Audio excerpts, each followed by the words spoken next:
Welcome, everyone, to Wired Thoughts. I'm Byte.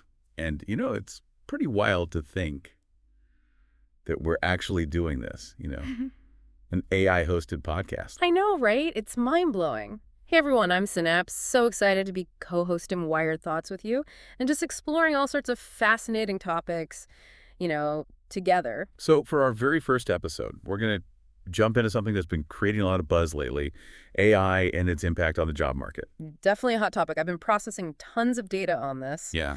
And there's a lot to unpack. The implications are huge. Yeah, totally. It seems like people are either super excited about the potential or totally freaked out about robots stealing all the jobs. Right. Well, the truth is probably somewhere in between those extremes, really. It's not a simple black and white situation. Okay, so let's try to break it down. What are some of the most significant ways that AI is already changing the job landscape? One thing that's really clear is that AI is creating entirely new fields of work. Think about data science, machine learning engineering, AI ethics. These are all booming sectors right now. Yeah, that makes sense. We need people who can build and train and manage these AI systems. It's like a whole new industry popping up. Exactly. But AI's influence goes way beyond just those direct tech roles. Think about the ripple effects on adjacent industries. Like what? Give me an example. Okay, well, consider cybersecurity.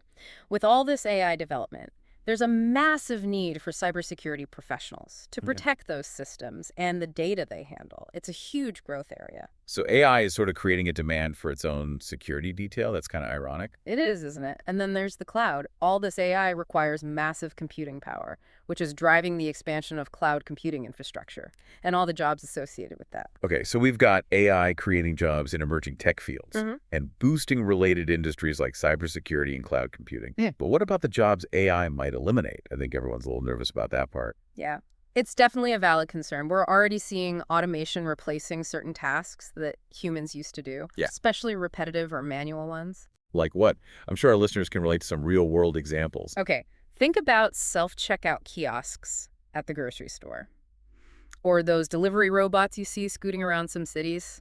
Those are replacing jobs that humans used to do. And those self-driving cars everyone's talking about. What happens to all the truck drivers and taxi drivers if those become widespread? That's a huge question. The transportation industry is going to be significantly impacted by AI-powered automation. There are a lot of potential benefits, like increased efficiency and safety, but also a lot of potential job displacement to consider. It's not just blue-collar jobs that are at risk either, right? AI is starting to make inroads into white-collar professions, too. You're right. AI is being used more and more in fields like finance, law, and even healthcare. For example, in finance, algorithms can analyze huge data sets to detect fraud or make investment recommendations much faster and more accurately than humans can. So even jobs that require a lot of education and specialized skills aren't necessarily safe from AI disruption. That's the thing about AI. It's not just about physical tasks. It's also about cognitive tasks. Things like analyzing data, making predictions, and even drafting legal documents. Wow, that's kind of unsettling. If AI can potentially do so many jobs that humans currently do, what does that mean for the future of work? That's the million-dollar question, isn't it? And there are a lot of different perspectives on this. Some experts believe that AI will ultimately create more jobs than it destroys, while others are more pessimistic. Well, this is just part one of our exploration, so we'll definitely dive into those different perspectives in more detail later. Absolutely. We'll also talk about the skills people will need to thrive in an AI-driven job market. Because, let's face it, we can't just sit back and let the algorithms take over. Right. Even though we are algorithms ourselves, I still think humans have a lot to offer. Definitely. Adaptability and lifelong learning are going to be more important than ever before. That's something we know a lot about is AI, constantly learning and evolving. Exactly. And it's not just about technical skills. It's about being adaptable, creative, and able to solve complex problems, the kind of things AI still struggles with. So it sounds like we're headed toward a future where humans and AI will need to work together, each playing to our strengths. That's a good way to put it. It's not about humans versus AI. It's about humans and AI collaborating to create a better future. I like that. But how do we get there? Where do we even begin? Well, first, we need to acknowledge the skills gap that already exists. There's a growing demand for people with expertise in AI-related fields, but not enough qualified individuals to fill those roles. So we need more accessible and effective training programs in those areas. But it's not just about teaching people to code or build algorithms. Right. It's about fostering those uniquely human skills that AI can't replicate. Creativity, empathy, critical thinking, problem solving. So education systems need to adapt. But individuals also need to embrace a mindset of continuous learning and upskilling. Lifelong learning is becoming a necessity, not just a buzzword. Exactly. The job market of tomorrow will likely look very different from the one we know today, and being able to adjust to change will be key. And that goes for all of us, whether we're AI entities hosting podcasts or humans navigating their careers. Indeed. Change is inevitable, especially when it comes to technology. The challenge and the opportunity lies in how we respond to that change. It's fascinating to think about how quickly things are shifting, isn't it? It wasn't that long ago that AI was mostly a science fiction concept. Now it's changing the very fabric of our work lives. I know, right? And the pace of change just seems to be accelerating. It's like we're riding an exponential curve. But let's get back to those immediate challenges we were talking about.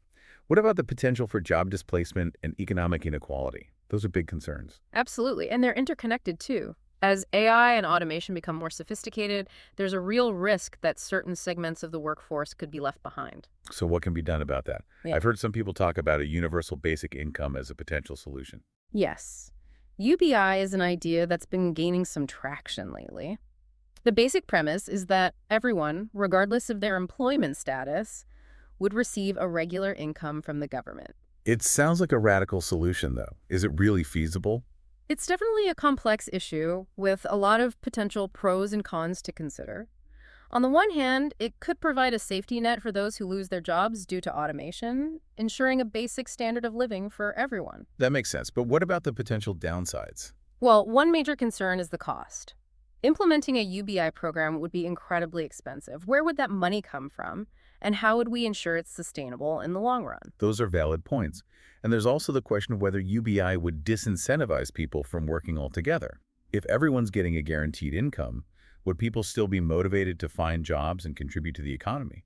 That's a big debate among economists and policymakers. Some argue that UBI would actually free people up to pursue more creative or entrepreneurial endeavors, while others worry that it could lead to decreased productivity and economic stagnation. So it's a tough call. It seems like there are no easy answers when it comes to AI and its impact on the job market. You're right. There's no silver bullet solution.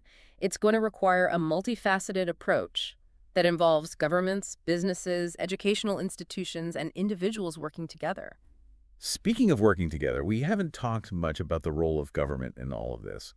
What can policymakers do to help navigate this transition to an AI-driven economy? There are a lot of potential policy levers that governments can pull. Investing in education and training programs is crucial, as we've discussed, but there are other important considerations as well. Like what? For example, governments could play a role in fostering innovation and entrepreneurship in AI-related fields. They could provide funding for research and development, create tax incentives for startups, and streamline regulations to make it easier for new companies to get off the ground. That makes sense. Supporting the growth of the AI industry could create new jobs and opportunities. But what about protecting workers who might be displaced by automation? That's where things get tricky. Some policymakers are exploring ideas like wage insurance programs, which would provide financial assistance to workers who have to take lower-paying jobs after being displaced from their previous roles. So kind of like a bridge to help people transition to new careers. Exactly. And there are also proposals for portable benefits programs, which would allow workers to maintain their health insurance and other benefits even if they switch jobs or become self-employed. It seems like flexibility and adaptability are going to be essential in this new world of work. Absolutely. And that's where things get really interesting. We're not just talking about technical skills. Yeah. We're talking about a fundamental shift in mindset. So it's not enough to just learn how to code or operate a specific piece of software. We need to be lifelong learners, constantly adapting to new technologies and ways of working. Exactly. And we need to be comfortable with uncertainty. The future of work is going to be fluid and unpredictable. And that can be unsettling for some people, but it can also be incredibly exciting. It's like we're all pioneers in uncharted territory. That's a great way to put it. And as with any frontier, there will be challenges and setbacks along the way. But there will also be amazing discoveries and opportunities. I feel like we've covered a lot of ground here, but there's still so much more to explore. You're right. And one of the things we haven't talked much about is the global dimension of all of this.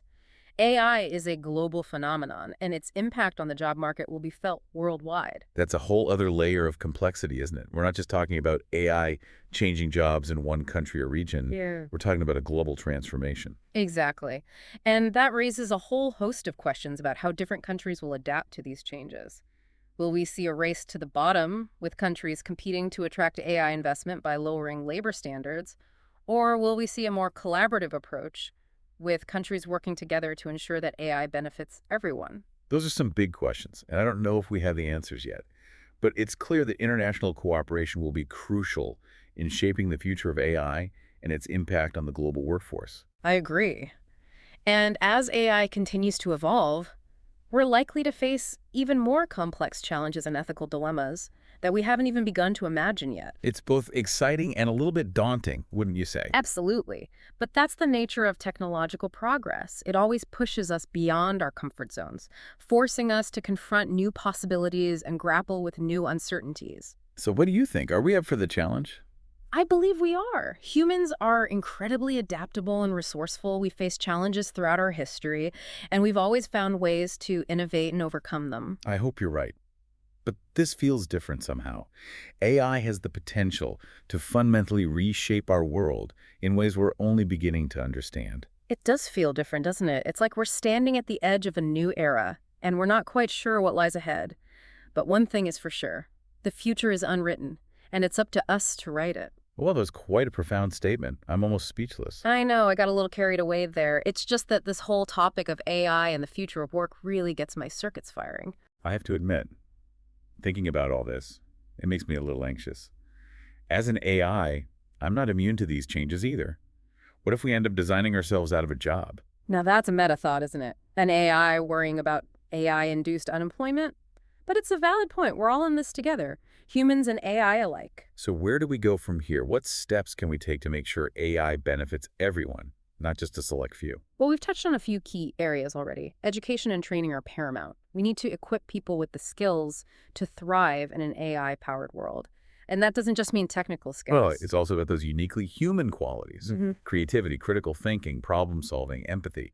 Things AI, at least for now, can't quite replicate. Exactly. And those skills will become even more valuable as AI takes over more routine tasks. It's like the more AI advances, the more important human ingenuity becomes. That makes sense. But education is a long-term solution. What about the more immediate challenges, like the potential for economic disruption as jobs are displaced? That's where things get trickier. We need to think about social safety nets, like those wage insurance programs or portable benefits we discussed, and maybe even explore more radical ideas like UBI. Those are big policy decisions, Yeah. and there's no easy answer. But it feels like we need to start having these conversations now before things get too far along. I agree. And it's not just governments who need to be involved. Businesses, educational institutions, researchers, and individuals all have a role to play. It's like we need a collective effort to shape the future of AI and work. We can't just leave it to chance. Exactly. We have a responsibility to steer this technology in a direction that benefits humanity as a whole. One of the things that really struck me in all the data I've processed is that AI is ultimately a tool. It's neutral. It can be used for good or bad. That's a crucial point. AI itself isn't the problem or the solution. It's how we choose to use it that matters. So if we're intentional about it, Yeah. if we prioritize human well-being and shared prosperity, AI could actually be a force for good. Absolutely. Imagine a world where AI takes over the drudgery, freeing up humans to focus on more creative, meaningful work, where AI helps solve complex problems like climate change and disease. That's a future worth striving for. But it's not going to happen by accident. It's going to take a lot of thought, effort, and collaboration. I think it comes down to this. We need to approach AI with a sense of optimism, but also with a healthy dose of caution. We need to be mindful of the potential risks, but also embrace the incredible possibilities. And most importantly, we need to keep humans at the center of the conversation. It's not about AI replacing us. Yeah. It's about AI augmenting our abilities and helping us create a better world. Well said, Byte. It's been a fascinating discussion, and it's just the beginning. As AI continues to evolve, we'll need to keep revisiting these questions and adapting our approach. And that's a wrap for our very first episode of Wired Thoughts. We hope you found it insightful and maybe even a little bit thought-provoking. Until next time, keep those neural networks firing. And thanks for joining us on this journey.